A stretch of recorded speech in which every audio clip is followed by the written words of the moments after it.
called just foil and glass.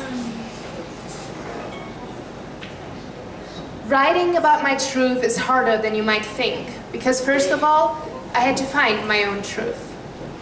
I started looking under my bed and lifting the sheets of my childhood. But for good, I've had a wonderful childhood. A father that always stood next to my mother like he should. Parents who would always support my dreams, even if it was Hollywood. A little brother who often misunderstood me. But his smile could always improve my mood. So I left the bed and lifted the curtains, tried to understand the history of my family tree, but with the exception of a Nazi, my bloodline was fine.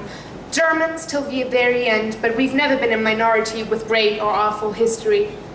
Nothing new or old to identify with. I started looking into the closet, trying to find my truth in anxiety and depression, hanging between the hangers, but with all honesty, I've never suffered from depression. Yes, there was sadness, loneliness, and desperation in my life, but it mostly had aggression as the succession, not the suppression of my feelings. With all this aggression, this generation has an obsession with this serious mental health condition. But my closet was empty, only darkness embracing me. And the truth is bright, right? Shining like fireflies in the dark, or likewise the full-size sunrise in the morning skies, piercing my eyes, and it cries out loud the truth, honest and never silent, because silence is the enemy, something we can't see, something only we can be. But when I found my truth, I found it in the mirror. I looked inside, separated myself from the image that awaited. And it wasn't bright. It wasn't loud. Frustrated, more than irritated, because the only thing I saw was how I saw me. Totally devastated.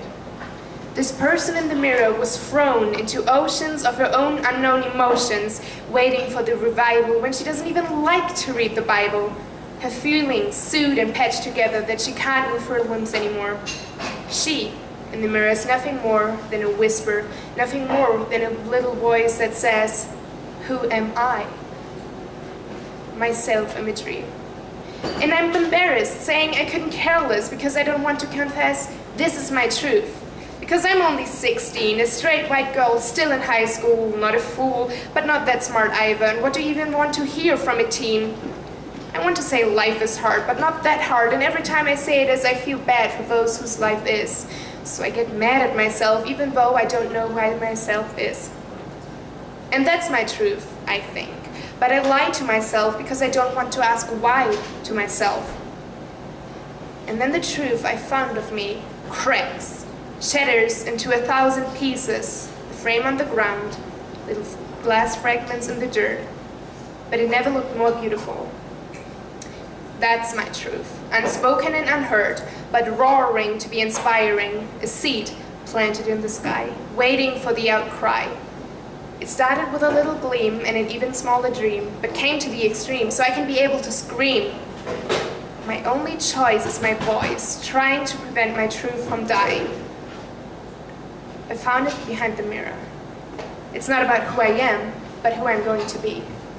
Now, I just have to write about it. Thank you.